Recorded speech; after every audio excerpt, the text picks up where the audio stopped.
Ego is a fascinating component of the human mind. It is what allows us to achieve our goals, and it can be a powerful motivator. But an unchecked ego can hurt you in ways you can't see or can easily fix. In this video, I'll talk about the impact of an unchecked ego. Let's get to it. Hey, it's Fernando here, and I make these videos because you are either having a hard time dealing with yourself or you are trying to be better at serving others. I'm on a mission to introduce or reintroduce compassion for yourself and for others, helping you reach your goals as you lead others to do the same. The first reason is ego turns you into a people pleaser. Placing your ego on an identity that requires constant validation from others will turn you into a people pleaser. Someone who's doing things not for the good that it brings, but because it pleases other people and puts you in a good light. You always say yes because you are obsessed with being considered perfect.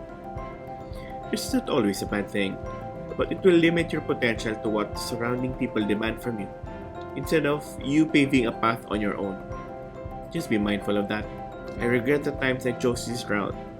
There were roles I should have declined but didn't because I don't want people to perceive me as not excellent, not perfect, not obedient. I could have been more intentional in my decisions towards my goals than stressing on other people's woes at the expense of my mental well-being. Next reason is you do things just to look smart instead of doing things the smart way. Do you always find yourself in situations where you're often the best of the bunch? Did it ever bother you?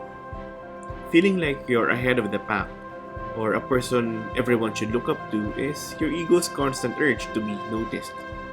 So you'd rather act and react intending to appear smart. You act like a know-it-all, you listen not intending to understand, but to say something smart just so people would remember that you're second to none. You may have been placing your ego on the idea that you are a cut above the rest, and you end up choosing roles that won't push you to ask questions, learn from other people, or grow with them. Next reason is you forgo opportunities to learn just so you avoid looking stupid. I recently realized that there are a lot of times that I did not really want to look stupid, innocent, clueless, helpless, when in reality I was. Things may have resulted differently had I acknowledged I needed help. Somewhat tied to the previous point, but it's worth mentioning what you forgo. Next reason is you build up resistance to constructive criticism over time. Unmanaged ego will consume your life and get you caught up in the whirlwind of short-term thinking. There were times I developed some resistance to the ideas that are against my own. Though not other people's intention, I felt attacked personally if other people critiqued my ideas. This is something I'm not proud of, and it's something that messes up my peace until now. I regret things I could have been better at had I listened to opposing insights from other people. Dang it. Next reason is you blame everything or everyone around you for the mishaps occurring in your life. And you default to thinking that way instead of identifying opportunities for improvement and starting to work on them to yield the results that you want. It will be hard to escape this mentality when you play the blame game. It seeps through your emotions.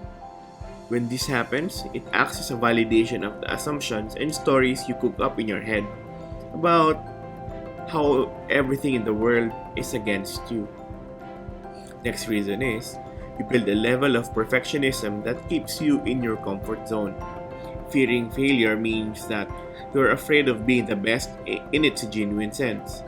So you settle on being good in an atmosphere where you appear the best. Does that make sense?